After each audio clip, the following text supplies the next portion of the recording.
¿Qué tal amigos? Bienvenidos a una nueva edición de ANC Informa, este programa que es producido por la Asociación Nacional de Centros.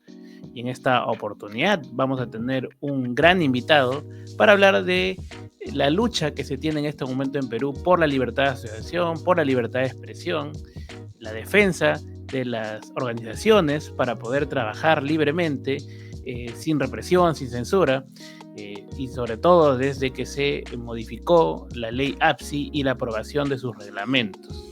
Para hablar de este y otros temas tenemos hoy como invitado a Carlos Rivera, abogado del IDL, quien nos va a explicar los detalles de esta ley y cómo esta no solamente va a afectar a ONG, ENIEX y PREDAS, sino también a diferentes organizaciones y grupos de sociedad civil.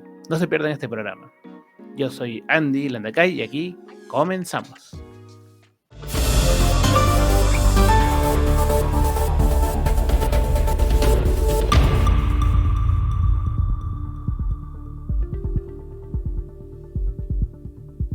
Bien, ¿qué tal? Ahora estamos con Carlos Rivera, que es abogado del IDL y bueno, es bastante reconocido, ¿no? Suelen entrevistarlo mucho para hablar de varios temas, pero esta vez lo tenemos aquí en ANC Informa para hablar sobre algo que se ha llamado Ley Anti-ONG, pero no es exactamente una ley anti-ONG, que creo que más bien eso reduce las consecuencias de esta legislación. Así que vamos a hablar de eso el día de hoy. ¿Cómo estás, Carlos? Bienvenido al programa. Buenos días, Santi. Un gusto de conversar contigo. Perfecto. Bueno, entonces empecemos por ahí, porque se ha llamado, o sea, se ha difundido mucho entre los medios de comunicación y se le ha llamado, incluso entre las mismas ONGs, ¿no? Ley anti-ONG, pero entiendo que los alcances de la modificación de la ley APSI y sus reglamentos, ¿no? Aprobados, va más allá y que creo que no se está viendo o la misma gente no está entendiendo en qué nos afecta a todos y todas esta modificación, Carlos. Vamos a empezar por ahí. Sí. Me parece que es una buena entrada en realidad, ¿no es cierto? Sí, esta ley, la 32.301, ha merecido ese nombre, Ley Anti-ONG. Porque claro, de alguna manera, uno de los objetivos de la ley es perjudicar, hostilizar, acosar las organizaciones no gubernamentales. Pero en realidad, la dimensión de la afectación que puede generar esa norma es en general contra un conjunto mucho más amplio de que las ONGs, de organizaciones de la sociedad civil. En concreto, me parece que podemos concluir esto cuando deducimos de que hay un momento político que es el que estamos viviendo desde hace por lo menos un par de años atrás, ¿no es cierto?, en el que el poder está en el Congreso de la República y desde ese lugar se ha ido un poco configurando un nuevo escenario político y un nuevo marco de ejercicio del poder en el Perú, ¿no? Y eso tiene que ver con la consolidación de un montón de beneficios de los grupos políticos o para los grupos políticos que controlan el Congreso de la República y el gobierno, y una disminución, cierre o anulación de cualquier espacio relacionado a la actividad de la sociedad civil, de lo que se suele denominar como el espacio cívico. Es decir, me parece que el objetivo es no permitir o diluir cualquier elemento de contención, cualquier elemento de denuncia sobre quienes ejercen el poder en este país. Sí, es cierto, las ONGs cumplimos un papel muy importante, pero ojo, no solamente las ONGs, ¿no es cierto? No solamente las ONGs.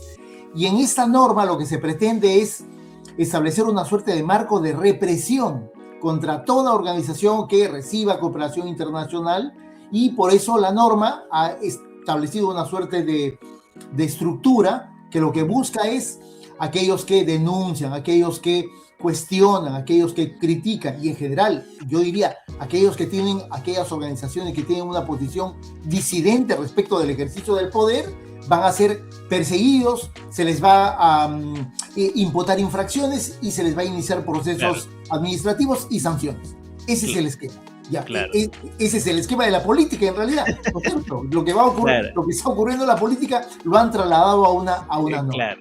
Vamos a Carlos, un poco cómo esta ley, cómo se ha vendido, digamos, entre comillas, tanto de quienes la impulsaron, desde el Congreso, como desde los medios de comunicación, que tú ya sabes cuáles son los que tienen esta línea narrativa discursiva contra varias organizaciones de sociedad civil, ¿no? Sí. Se ha vendido como mayor fiscalización, que las ONGs, las organizaciones sin fines de lucro, NIEX y PRED, no están bien fiscalizadas, que hacen lo que quieren con el dinero, que se han vuelto millonarios. Que nos falta transparencia, dicen, ¿no? Ajá, que falta transparencia, que Carlos Rivera tiene su mansión ya como Alan García en Francia, ¿no? Entonces, eso es lo que más o menos se ha vendido y mucha gente se ha comprado ese discurso. Sí. Eso también es verdad. Sin duda. Sin duda. Esa ha sido la forma como la norma ha sido vendida, como tú bien dices, ¿no? Que las ONGs hacemos con la plata lo que nos da la gana, que nos llenamos los bolsillos de millones de dólares y que no tenemos ningún tipo de fiscalización y procedimientos de transparencia. Digamos, nadie te da plata para que la hagas lo que te da la gana, ¿no es cierto? Menos a nivel de la cooperación internacional, ¿no? De hecho, las ONGs participamos o somos parte del proceso de fiscalización por lo menos desde hace más de 2 décadas, desde el momento en el que se creó la Agencia de Cooperación Internacional a inicios del gobierno del presidente Toledo, ¿no es cierto? Desde ese momento, pero además hay que decir, las ONGs somos fiscalizadas por la SUNAT, ¿ok? Las ONGs somos fiscalizadas por la SUNAFIL, las ONGs somos fiscalizadas por la Unidad de Inteligencia Financiera. Es decir, no existe, siendo personas jurídicas que existimos porque cumplimos un marco legal, estamos inscritas en registros públicos y por lo tanto nuestros fines de existencia son absolutamente lícitos, no es posible que existamos sin ningún tipo de fiscalización o existamos como que fuera de la ley. Eso no es posible. O sea, las ONGs no son organizaciones informales, al contrario, son la mayor expresión de la formalidad en el Perú. Ya, pero obviamente, digamos, si se comenta eso, en realidad no tendría sentido de seguir sacando normas que dicen que van a generar mayor proceso de transparencia. Pero obviamente desde el Congreso, desde diversos medios de comunicación, se vende esa idea. Las ONGs y sus directores hacen lo que les da la gana con la plata, lo utilizan como quieren para asuntos políticos y por lo tanto hay que crear mayores procedimientos de transparencia. Pero en realidad, yo diría, sí, estoy de acuerdo con eso, ¿no es cierto? Siempre hemos estado de acuerdo con eso. Claro. El problema es que mienten a la población porque lo que hacen, sacan una ley, ¿no es cierto?, que no establece ningún nuevo procedimiento de fiscalización. Lo único que hace es multiplicar las infracciones, aumentar de manera muy significativa las sanciones y claro, leemos la norma y nos damos cuenta que lo que se está estableciendo es una suerte de garrote contra la sociedad civil, de marco de represión contra la sociedad civil. Claro, eso que tú dices sería importante precisarlo, Carlos, perdón un ratito, porque mucha gente no sabe, o sea, lo que tú has dicho es importante y no se está replicando adecuadamente, que es el hecho de que no se aumenta la fiscalización con esta nueva ley APSI, o sea, se siguen manteniendo los mismos elementos que han existido siempre, Sí. Más bien lo que está ocurriendo ahora es que se genera más burocracia y se genera más posibilidad de control, no en la fiscalización, sino más bien tal vez en retrasar, en afectar el trabajo de ciertas instituciones que son incómodas en temas álgidos. Más o menos por ahí va. Ese es el esquema. Yo creo que el objetivo final de la norma es lo que conversábamos al inicio, digamos. No les interesa una sociedad civil crítica, una sociedad civil que denuncie, u organizaciones de la sociedad civil que participemos en la vida pública, eso no les interesa. Les interesa que ellos puedan ejercer el poder sin ningún tipo de cuestionamiento. Y por lo tanto, como tú bien dices, no se crea ningún nuevo procedimiento de fiscalización. Digamos, esos procedimientos, los que ahora están vigentes, existen desde el año 2004, 2006 y 2007 que se modifica. Desde ese momento, la ley de este año ¿ha creado un nuevo procedimiento? Ninguno.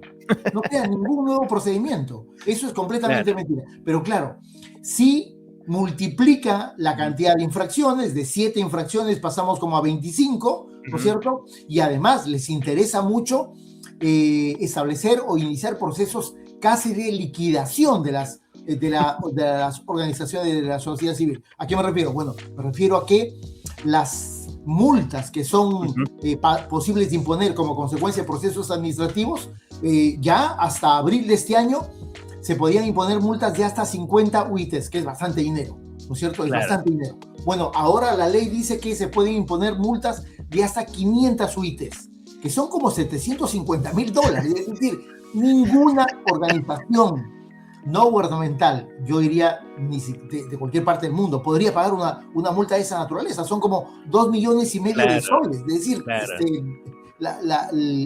es imposible. Por lo tanto, si alguien te puede sancionar con esa cantidad de dinero, es porque quiere liquidarte y porque no quiere tenerte circulando, haciendo, criticando, diciendo cosas o haciendo cosas que aparentemente le resultan incómodas a quienes ejercen el poder, ¿no? Claro. Ahora hay un malentendimiento sobre cómo funciona este tema de la cooperación internacional. Corrígeme si me equivoco, ¿no? Por ejemplo, gran parte de la cooperación internacional, digamos que es una torta, ¿no?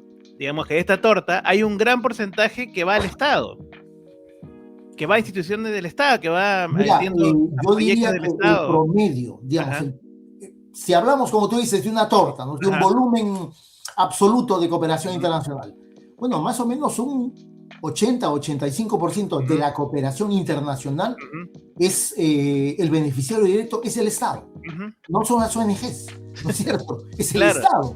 Y eso es lo que ha llamado a las organizaciones de cooperación internacional, a los gobiernos, que es básicamente la principal fuente de cooperación internacional de Estado a Estado, ha llamado la atención porque, claro, en realidad terminas generando procedimientos y mecanismos que entorpecen la cooperación internacional, digamos, y países como el Perú, digamos, muchas de las cosas que hace en términos de educación, en términos de ciudadanía, de ejercicio de derechos, digamos, lo hace porque los gobiernos de países extranjeros le proporcionan dinero al Estado peruano con la finalidad de ayudar a mejorar sus estándares de gobernabilidad o de desarrollo humano. Ya, pero acá pareciera que es como que la plata de la cooperación solo viene de la es una mentira. Para que entienda la gente, por ejemplo, llega dinero X, por ejemplo, para erradicación de cultivos de droga, por ejemplo. Hay dinero de la cooperación internacional que se canaliza a través del Estado, por ejemplo. Exactamente. Por ejemplo. Para proyectos de salud, por ejemplo, ¿no? Para proyectos de salud también, para salud, deporte, ahora elecciones, también para procesos electorales también hay dinero. Esos ejemplos que tú has dado, el principal beneficiario es el Estado, sin duda alguna. El principal beneficiario del Estado, y además de lejos, ¿no? No estamos hablando acá ni siquiera es un 60-40, no, de lejos. El principal recurso viene al Estado, ¿no? Que a veces no es bien ejecutada, y más bien justamente los principales proyectos en temas sensibles, en temas en los que al Estado no le interesa, ¿no es cierto?, de desarrollar, justamente son las organizaciones de la sociedad civil, siendo organizaciones privadas, particulares, que nos involucramos en temas de interés público, ¿no es cierto? Porque, digamos, nos interesa hacer eso, y porque tenemos el respaldo constitucional, convencional de intervenir directamente y de manera activa y concreta en asuntos de interés público, en asuntos públicos, inclusive se podría decir en asuntos políticos o de política pública, pero ese es nuestro derecho, ¿no es cierto? Me llamaba la atención hace unos días, ¿no?, cuando el congresista Cueto le manda un oficio a la APSI porque dice el IDL y la coordinadora están pidiendo que se modifique o que se elija un nuevo fiscal de la Nación interino. Ya, ese es un derecho constitucional. Ya, pero Cueto, que es un cuartel, y dice, no es posible que una ONG o dos ONGs estén pidiendo eso. Están haciendo política, dice, ¿no? Ya, vamos a ver cuál es la reacción del APSI respecto de un pedido tan fuera de lugar como el planteado por... En realidad ese es el espíritu de lo que buscaban, ¿no? O sea, el espíritu de fondo no es la transparencia, no es la fiscalización, es básicamente decirle a instituciones como IDL, acá no te puedes meter.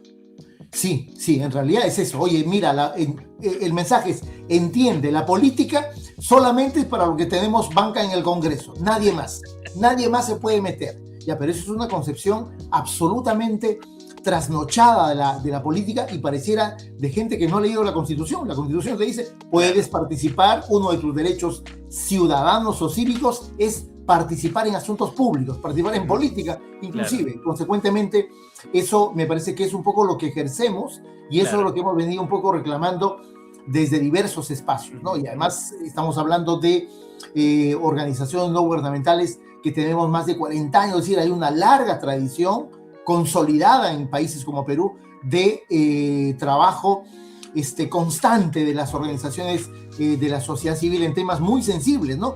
Temas muchos abandonados por el Estado. La defensa de los derechos humanos, la defensa de poblaciones vulnerables. Esa palabra le da terror a cierto sector político, ¿no? No, mira, es casi como va de retro Satanás, ¿no es cierto? Pero ya, ese es el papel que cumplimos. Ese es el papel que cumplimos y el papel que cumplen muchas ONGs en diversas partes del mundo. Yo quiero poner un ejemplo práctico, si va bien con lo que estás mencionando. Ya que mencionaste derechos humanos, ¿no? Hace un par de meses, aquí también conversamos en este espacio con Milagros Samillán, ¿no? Hermana de Marcos Samillán, que fue una de las víctimas en la represión en Juliaca, ¿no?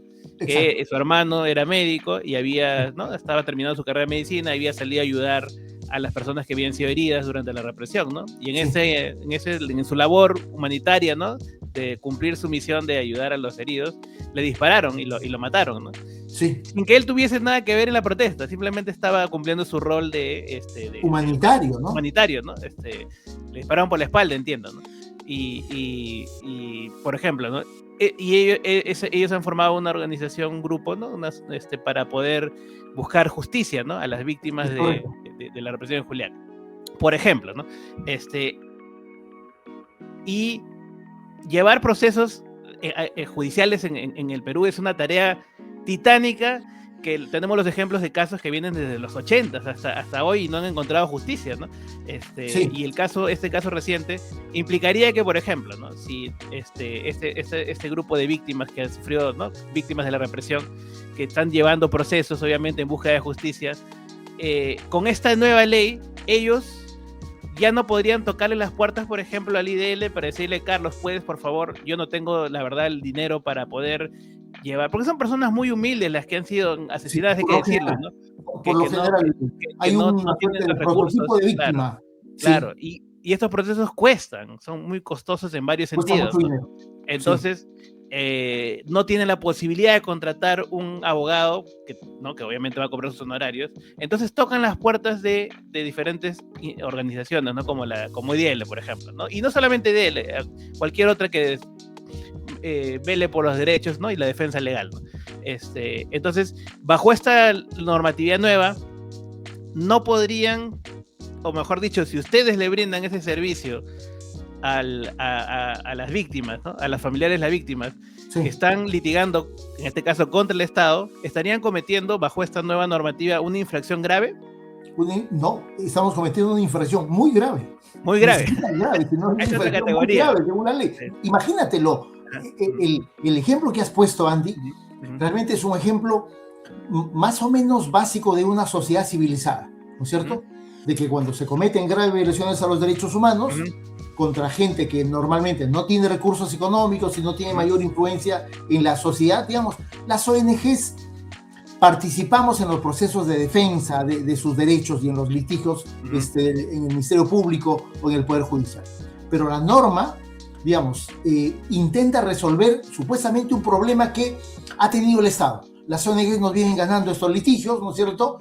Y por lo tanto, no se les ocurrió mejor idea que cerrar la puerta a los abogados de las ONGs y inventar una infracción que es, dice, la utilización indebida de recursos de la cooperación internacional. Dice, un ejemplo es acciones administrativas, judiciales, nacionales, internacionales contra el Estado. Y por lo tanto, crean una infracción, ¿no es cierto? Y establecen además una sanción gravísima. La califican con la máxima gravedad. Es una infracción grave litigar contra el Estado.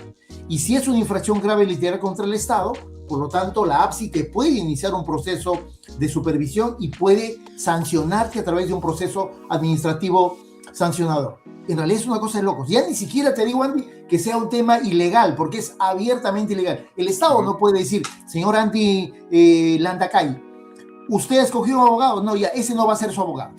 ¿Quién va a ser mi abogado? No sé, ese es tu problema, pero ese no puede ser tu abogado. No puede ser. Mira, es una cosa irracional. Ya no digo ilegal, es una cosa irracional.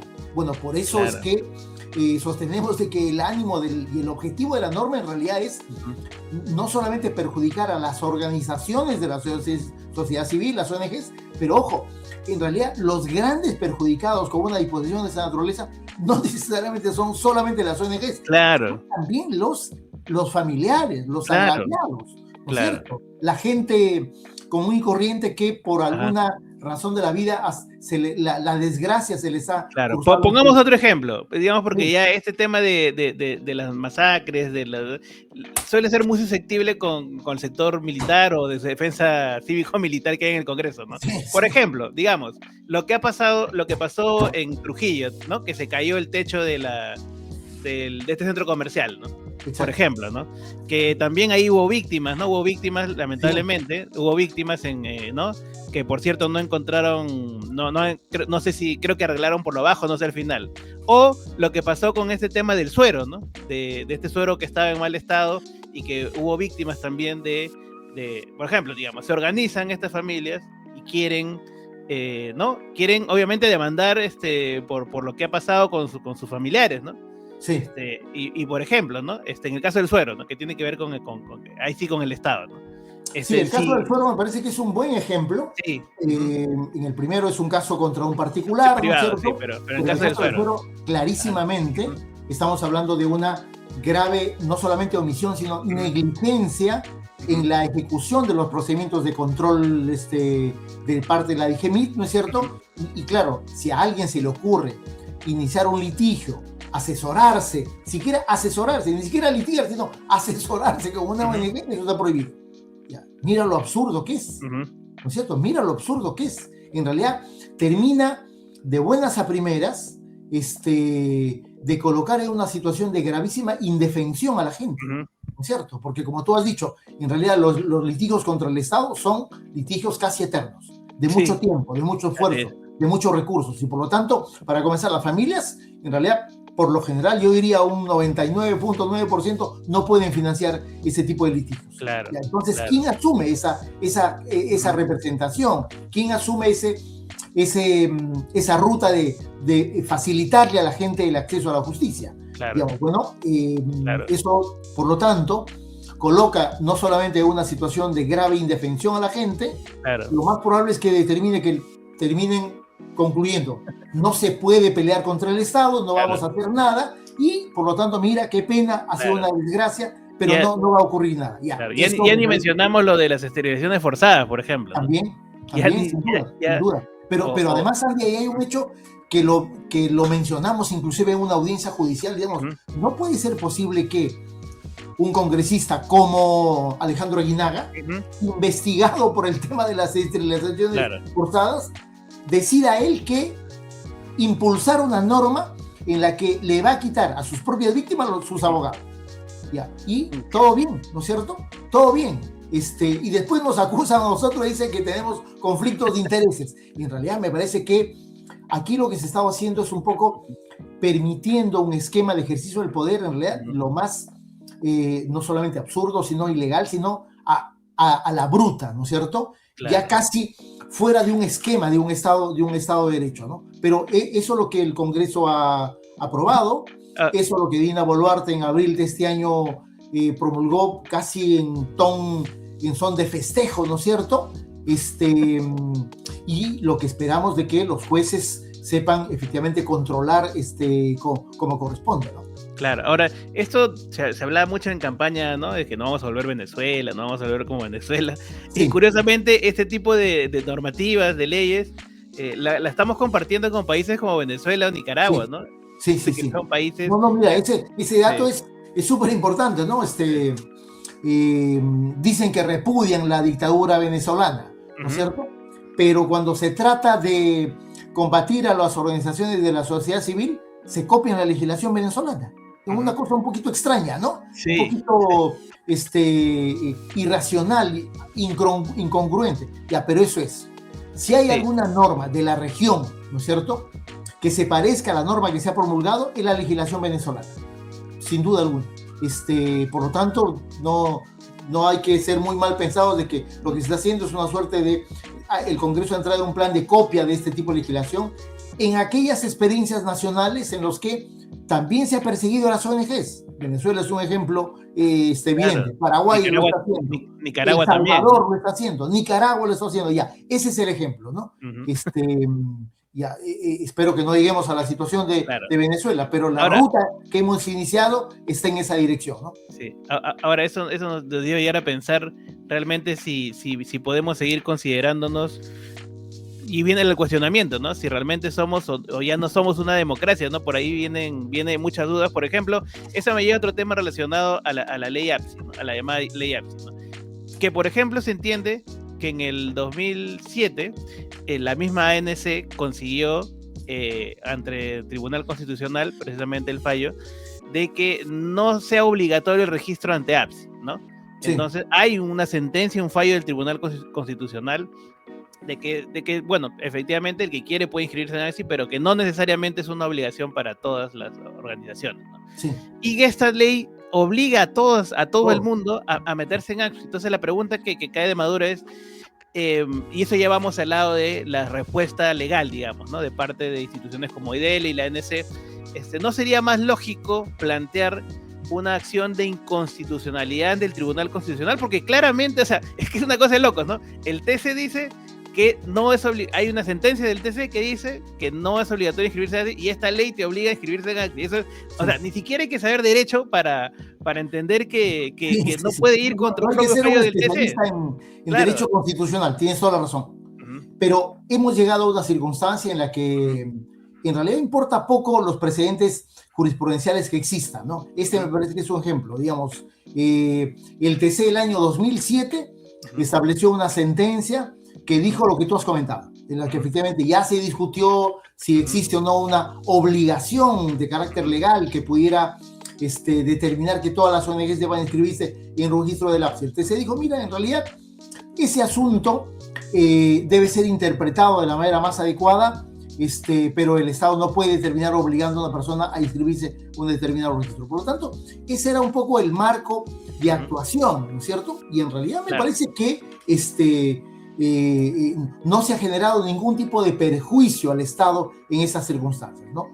Pero, digamos, la idea no es de este Congreso, la idea no es de respetar los precedentes jurisprudenciales, sino la idea es cómo liquido a los que yo considero que son mis enemigos, cómo liquido y cómo diluyo la acción eficiente que están haciendo las organizaciones no gubernamentales, cómo liquido los espacios cívicos de la ciudadanía en cuanto a intervención pública o programática en temas de interés público. Ya, ese es el interés. Y por lo tanto, si ese es su interés, en realidad le importa poco a la gente del Congreso lo que haya dicho el Tribunal Constitucional.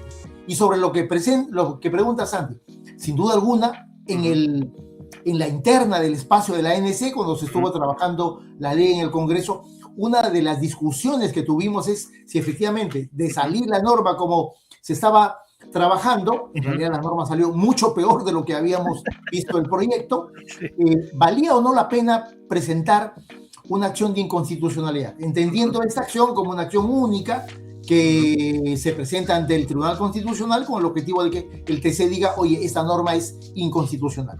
Pero la decisión que tomamos, que creo que fue una decisión sensata, es que con la actual composición del Tribunal Constitucional, que es como una suerte de una bancada del Congreso de la República, tomamos la decisión de no ir al Tribunal Constitucional y tomar una alternativa que es mucho más trabajosa, mucho más compleja, que es la de presentar acciones de amparo, organización por organización.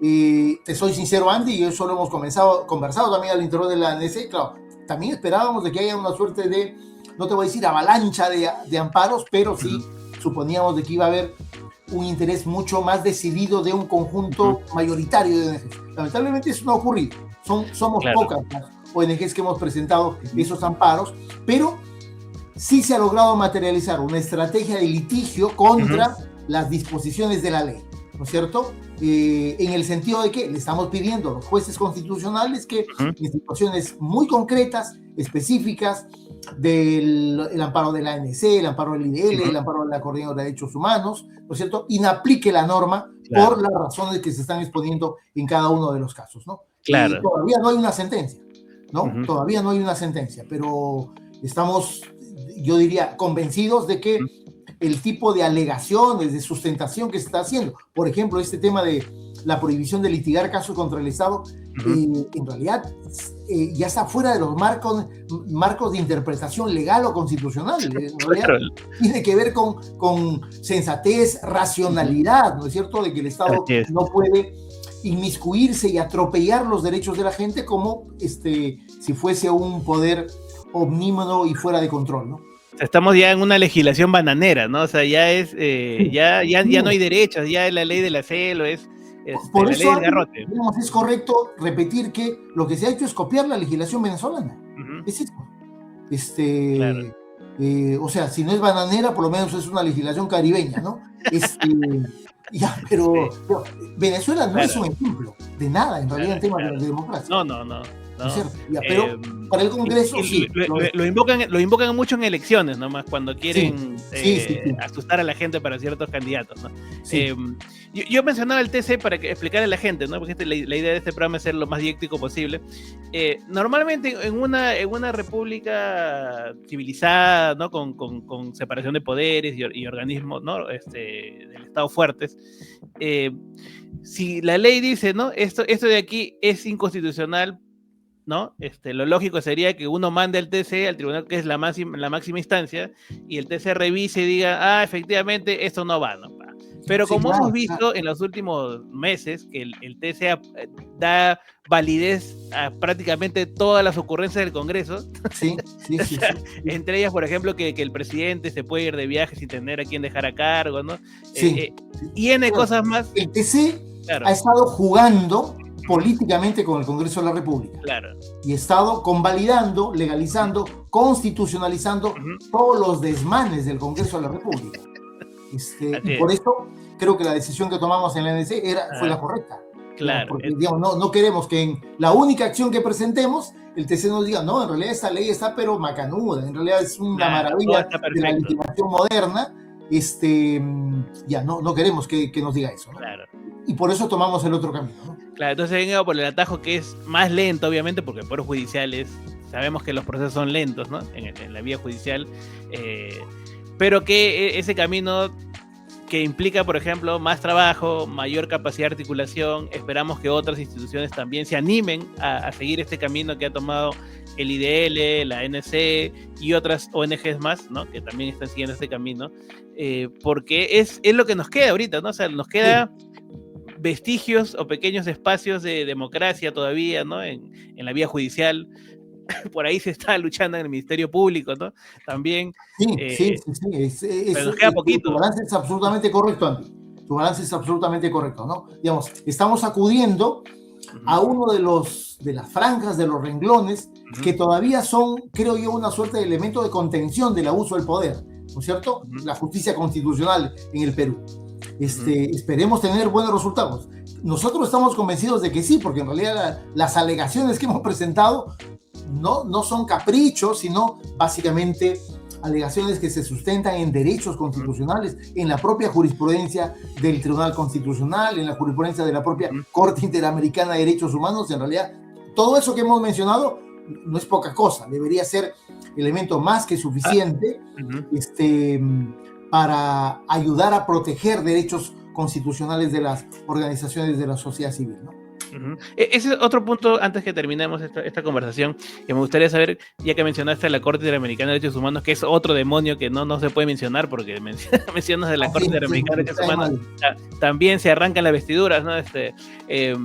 Pero ¿cómo están viendo las organizaciones internacionales, no solo la Corte, sino hay otros espacios también internacionales, que entiendo se han pronunciado también sobre esto que está pasando en el Perú con preocupación, sobre esto que se ha llamado la nueva ley APSI, pero también otras cosas que está aprobando el Congreso que van en contra finalmente de los derechos humanos, de la libertad de asociación, de la libertad de expresión, porque también hay los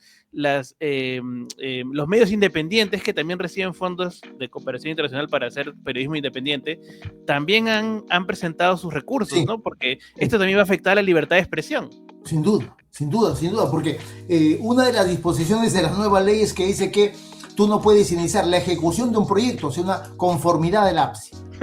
No conozco una actividad de un privado ¿no es cierto?, que no la puede ejecutar si no tiene una autorización del Estado. Ya, eso me imagino que en Cuba debe ser bien visto, pero acá está en la ley, ¿no es cierto? Acá está en la ley, es decir, un funcionario público de la APSI va a decidir si el proyecto que tú prácticamente ya estás comenzando a ejecutar o estás por ejecutar coincide o no con las políticas del Estado.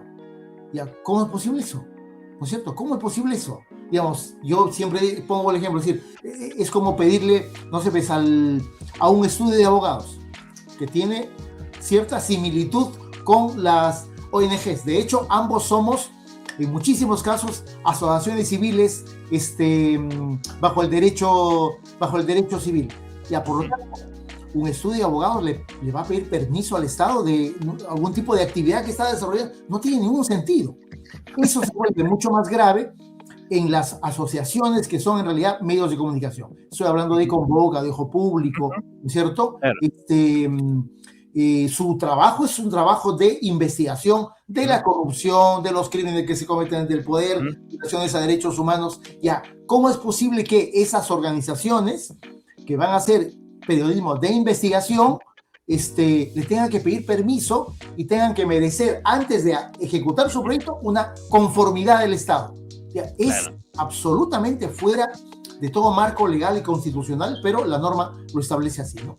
Por lo tanto, mira, creo que en el curso de lo que hemos ido conversando, hemos un poco ido levantando, destacando gravísimas, no digo irregularidades, sino gravísimas situaciones abiertamente ilegales que la ley lo establece. Ya. Eso es lo que para la gente del Congreso decía, vamos a mejorar la fiscalización. En realidad lo que he mejorado son esta suerte de garrote o cogoteo contra las ONGs, ¿no? Y ahí está. Eso es lo que tenemos delante de nosotros. Claro. Por ejemplo, para que la gente sepa, ¿no? Por ejemplo, si mañana, no sé, Ojo Público, ¿no?, quiere hacer un trabajo de investigación sobre el incremento patrimonial de X congresistas, ¿no? O del presidente mismo, ¿no? Del presidente mismo, porque tiene un tema ahí con algún desbalance patrimonial también, ¿no? Y quiere poner, ¿no?, el dedo en ¿no?, investigar. Obviamente, para hacer investigación periodística se necesitan recursos también, ¿no? Entonces, armas un proyecto que está destinado a destapar casos de corrupción, ¿no?, en el Congreso y el Ejecutivo, ¿no? Sí. Entonces, vas donde la APSI, ¿no?, con tu proyecto, y la APSI puede observarlo. Puede decir, no puede observar. Sí. Esto no, porque esto va contra la gobernabilidad, ¿no? Por decirlo, ¿no? Por decirlo. Dice que tu proyecto tiene que estar alineado a las políticas del Estado. Eso no es correcto, digamos. Eso no es correcto. A nosotros como particulares no debemos estar alineados con el Estado. Justamente porque denunciamos, somos críticos, somos disidentes de lo que hace el Estado. Y ahí, por lo tanto, ese poder de discrecionalidad que se le otorga a un funcionario que no sé quién es, en realidad es lo que se está cuestionando. Pero además, Andy, hay otro elemento sobre ese asunto que es mucho más grave.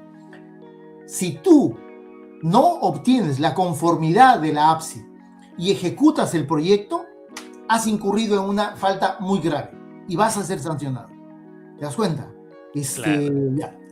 Ese es el esquema de la ley, ¿no es cierto? Ese es el esquema de la ley. Me parece que este ejemplo de la conformidad previa es un buen dato de cómo se quiere colocar en manos del funcionario la discrecionalidad para que hagas lo que siempre has hecho como particular. Nosotros no recibimos plata del Estado, no somos funcionarios públicos, no somos servidores públicos. Si bien es cierto, trabajamos en temas de interés público, pero eso no nos vincula en absoluto con el Estado. Y en muchos casos, obviamente, lo que hacemos es desarrollar un conjunto de trabajos y de estrategias para arrancharle al Estado acciones muy concretas de defensa y de materialización de los derechos de la gente, ¿no? Pero no siempre lo que hacemos le gusta al Estado, le gusta a los funcionarios. Pero, digamos, esa es la dinámica de una sociedad de países como los nuestros, en donde el Estado no cumple sus funciones elementales. Claro, perfecto. Yo creo que ha quedado bastante claro. Hemos tratado de poner ejemplos para que el común de la gente que de pronto no está involucrada o sea, porque la gente está muy preocupada de cosas que es normal, ¿no? Por ejemplo, una cosa que preocupa mucho es la criminalidad en estos tiempos, ¿no? Sí. Pero también tiene relación con lo que hemos estado conversando, ¿no? El tema de la... Totalmente. Digamos, el ejercicio de los derechos de la gente no solamente es, oye, a ver cuándo son las elecciones para votar, ¿no es cierto? El ejercicio de los derechos de la gente es una situación del día a día de las personas, ¿no? Es una situación que vincula propiamente a su seguridad jurídica también, ¿no es cierto?